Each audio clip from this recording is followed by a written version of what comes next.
KA ಕಡೆಯಿಂದ latest ಆಗಿ ಒಂದು ಇಂಪಾರ್ಟೆಂಟ್ ಅಪ್ಡೇಟ್ ಬಂದಿದೆ. ಡೆಫಿನೆಟ್ಲಿ ಈ ಒಂದು ಅಪ್ಡೇಟ್ ಕೇಳಾದ್ಮೇಲೆ ನೀವು ಎಷ್ಟೊಂದು ಜನ CET ವಿದ್ಯಾರ್ಥಿಗಳು ಖುಷಿ ಪಡ್ತೀರಾ.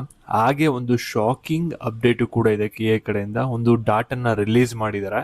ಆ ಒಂದು ಡಾಟಾ ಕೇಳಾದ್ಮೇಲೆ ಕೆಲವರಿಗೆ ಶಾಕ್ ಆಗ್ಬೋದು, ಕೆಲವರಿಗೆ ಭಯನೂ ಕೂಡ ಆಗ್ಬೋದು, ನನಗೆ ಸೀಟ್ ಸಿಗುತ್ತಾ ಸಿಗಲ್ವಾ ಅನ್ನೋದು.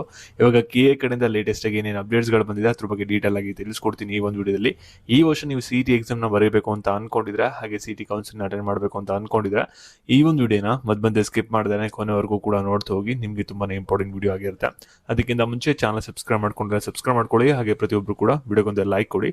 ಇವಾಗ ನಾವು ಡೈರೆಕ್ಟ್ ಆಗಿ ವಿಡಿಯೋ ಬಗ್ಗೆ ಬರೋಣ. ಅದಕ್ಕಿಂತ ಮುಂಚೆ ಒಂದು ಇಂಪಾರ್ಟೆಂಟ್ ವಿಷಯ, ಇಲ್ಲಿ ಕಾಲೇಜ್ ದೋಸ್ತ್ ಅಂತ ಒಂದು ವಾಟ್ಸ್ಆಪ್ ಚಾಟ್ ಬೋಟ್ ಇದೆ. ಈ ಒಂದು ಚಾಟ್ ಬೋಟ್ ಅಲ್ಲಿ ಸೆಕೆಂಡ್ PUC ಹಾಗೆ KCET ಎಕ್ಸಾಮ್ಗೆ ಸಂಬಂಧಪಟ್ಟ question papers, blue prints, model papers, tricks ಮತ್ತೆ ಸ್ಟ್ರಾಟಜಿ ಎಲ್ಲ ಕೂಡ ಫ್ರೀ ಆಗಿ ಸಿಗುತ್ತೆ. ಲಿಂಕ್ ಡಿಸ್ಕ್ರಿಪ್ಷನ್ ಬಾಕ್ಸ್ ಹಾಗೂ ಕಮೆಂಟ್ ಸೆಕ್ಷನ್ ಇರುತ್ತೆ. ಒಂದ್ಸಲ ಕ್ಲಿಕ್ ಮಾಡಿ ಚೆಕ್ ಮಾಡಿ, ನಿಮಗೆ ಎಕ್ಸಾಮ್ಸ್ಗೆ ತುಂಬಾನೇ ಯೂಸ್ಫುಲ್ ಆಗುತ್ತೆ. ಓಕೆನಾ? ಇವಾಗ ನಾವು ಬ್ಯಾಕ್ ವಿಡಿಯೋ ಬಗ್ಗೆ ಬರೋಣ. ಈಗ ಪ್ರತಿಯೊಬ್ಬರು ಕೂಡ ವಿಡಿಯೋನ ಗಮನ ಇಟ್ಟು ನೋಡೋದು ಹೋಗಿ. ಇವಾಗ ನೀವು ಎಷ್ಟೊಂದು ಜನ ಆಗ್ಲೇ KA ಅಪ್ಲಿಕೇಶನ್ ಅಪ್ಲೈ ಮಾಡಿ ಮುಗಿಸಿರ್ಬೋದು, ಇನ್ನೊಂದಷ್ಟು ಜನ ಇನ್ನು ಅಪ್ಲೈ ಮಾಡೋಕ್ಕೆ ವೆಯ್ಟ್ ಮಾಡ್ತಾ ಇರ್ಬೋದು. ಓಕೆನಾ? ಆದರೆ ನಿಮ್ಗೆಲ್ಲರಿಗೂ ಕೂಡ ಗೊತ್ತಿರಲ್ಲ ಎಷ್ಟು ಜನ ಅಪ್ಲೈ ಮಾಡಿರ್ತಾರೆ ಅಂತ. ಇದ್ರ ಬಗ್ಗೆ KA ಒಂದು ಡಾಟಾನ ರಿಲೀಸ್ ಮಾಡಿದ್ರೆ ಇದುವರೆಗೂ ಕೂಡ 2,90,000 ಜನ ಇವಾಗ ಅಪ್ಲೈ ಮಾಡಿದ್ದಾರೆ ಅಂತ KA ಅಫಿಷಿಯಲ್ ಆಗಿ ಒಂದು ಡಾಟಾನ ರಿಲೀಸ್ ಮಾಡಿದ್ರೆ, ಅಲ್ಲಿ 2.5 ಲಕ್ಷ ಜನ ಸ್ಟೂಡೆಂಟ್ಸ್ಗಳು ಅಪ್ಲಿಕೇಶನ್ ಫೀಸ್ನ ಪೇ ಮಾಡಿದ್ದಾರೆ. ಹಾಗೆ 1,80,000 ಜನರದು ಡಾಕ್ಯುಮೆಂಟ್ಸ್ ಎಲ್ಲ ಕೂಡ ಕಂಪ್ಲೀಟ್ ಆಗಿ ಆನ್ಲೈನ್ಲಿ ವೆರಿಫೈ ಆಗಿದೆ. 35,000 ಜನ ಆಫ್ಲೈನ್ ಅಲ್ಲಿ ಡಾಕ್ಯುಮೆಂಟ್ ವೆರಿಫಿಕೇಶನ್ ಮಾಡಿಸ್ಕೊಂಡಿದ್ದಾರೆ ಅಂತ ಒಂದು ಅಪ್ಡೇಟ್ ನ ಕೊಟ್ಟಿದ್ದಾರೆ.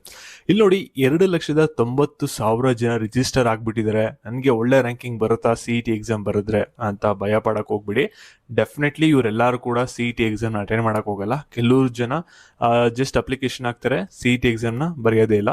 ಇನ್ನೊಂದಷ್ಟು ಜನ CET ಎಕ್ಸಾಮ್ ನ ಬರೀತಾರೆ, ನಂತರ ಕೌನ್ಸಿಲಿಂಗ್ ಅಟೆಂಡ್ ಮಾಡಲ್ಲ. ಇದೇ ರೀತಿ ಕೆಲವು ಫಿಲ್ಟರ್ಗಳಾಗುತ್ತೆ, ನಂಬರ್ಗಳು ರೆಡ್ಯೂಸ್ ಆಗುತ್ತೆ. ಇಲ್ಲಿ ನೀವು ಯಾರು CET ಎಕ್ಸಾಮ್ ನ ಬರೀಬೇಕು, CET ಕೌನ್ಸಿಲಿಂಗ್ ಅಟೆಂಡ್ ಮಾಡಬೇಕು ಅಂತ ಇರಾ, ನೀವು ಈ ನಂಬರ್ಸ್ ಗಳ ಬಗ್ಗೆ ಏನು ಕೂಡ ತಲೆ ಕೆಡ್ಸ್ಕೋಬೇಡಿ. ನೀವು ಫೋಕಸ್ ಇಟ್ಟು ಕರೆಕ್ಟ್ ಆಗಿ CET ಎಕ್ಸಾಮ್ ಗೆ ಪ್ರಿಪೇರ್ ಆಗಿ ಡೆಫಿನೆಟ್ಲಿ ನೀವು ಒಳ್ಳೆ ಸ್ಕೋರ್ ನ ಮಾಡ್ತೀರಾ. ಇಲ್ಲಿ ಸೆಕೆಂಡ್ ಅಪ್ಡೇಟ್ ಏನಪ್ಪಾ ಅಂದ್ರೆ, ಇಲ್ಲಿ ನೀವು ಇಷ್ಟೊಂದು ಜನ ಇವಾಗಲೇ KA ಅಪ್ಲಿಕೇಶನ್ ಫಿಲ್ಅಪ್ ಮಾಡಿರ್ಬೋದು. ಅಪ್ಲಿಕೇಶನ್ ಫಿಲ್ಅಪ್ ಮಾಡ್ಬೇಕಾದ್ರೆ ಎಷ್ಟೊಂದು ಜನ ಮಿಸ್ಟೇಕ್ ಗಳನ್ನ ಮಾಡಿರ್ಬೋದು, ಮತ್ತೆ ಎಷ್ಟೊಂದು ಜನರಿಗೆ CET ಅಪ್ಲಿಕೇಶನ್ ನ ಹಾಕಕ್ ಆಗದೇನೂ ಕೂಡ ಇರ್ಬೋದು. ನಿಮ್ಗೆಲ್ಲರಿಗೂ ಕೂಡ ಒಂದು ಆಪರ್ಚುನಿಟಿ ಕೊಟ್ಟಿದ್ದೀರಾ. ನಿಮ್ಗೆಲ್ಲರಿಗೂ ಕೂಡ ಗುಡ್ ನ್ಯೂಸ್ ಬಂದಿದೆ KA ಕಡೆಯಿಂದ.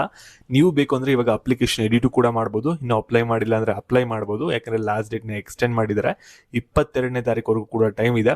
ಇಷ್ಟರೊಳಗಡೆ ನಿಮ್ಮ ಕೆಲಸ ನೀವು ಮಾಡಿ ಮುಗಿಸ್ಕೋಬೇಕಾಗುತ್ತೆ. ಮತ್ತೆ 24ನೇ ತಾರೀಕು ಒಳಗಡೆ ನೀವು ಅಪ್ಲಿಕೇಶನ್ ಫೀಸ್ ಕಟ್ಟಿಲ್ಲ ಅಂದ್ರೆ ಕಟ್ಟಬೇಕಾಗುತ್ತೆ. ನಿಮ್ಗೆ ಏನಾದ್ರು ಒಂದು ಪೇಯ್ಡ್ ಕೌನ್ಸಿಲಿಂಗ್ ಗೈಡೆನ್ಸ್ ಬೇಕಾಗಿದೆ ಅಂದ್ರೆ ಈ ಒಂದು ನಂಬರ್ಗೆ ವಾಟ್ಸ್ಆಪ್ ಮಾಡಿ, ಹೆಚ್ಚಿನ ಮಾಹಿತಿ ಸಿಗುತ್ತೆ. ಹಾಗೆ ಈ ಒಂದು ವಿಡಿಯೋ ನಿಮ್ಮ ಫ್ರೆಂಡ್ಸ್ ಗಳಿಗೆ ಯಾರ್ಯಾರಿಗೆ ಸಹಾಯ ಆಗುತ್ತೆ ಅವ್ರಿಗೆಲ್ಲರಿಗೂ ಕೂಡ ಶೇರ್ ಮಾಡ್ಬಿಟ್ಟು ಈ ರೀತಿ ಇದೆ ಒಂದು ಅಪ್ಡೇಟ್ಸ್ ಗಳನ್ನ ಅವ್ರಿಗೆ ತಿಳಿಸಿ. ಧನ್ಯವಾದಗಳು.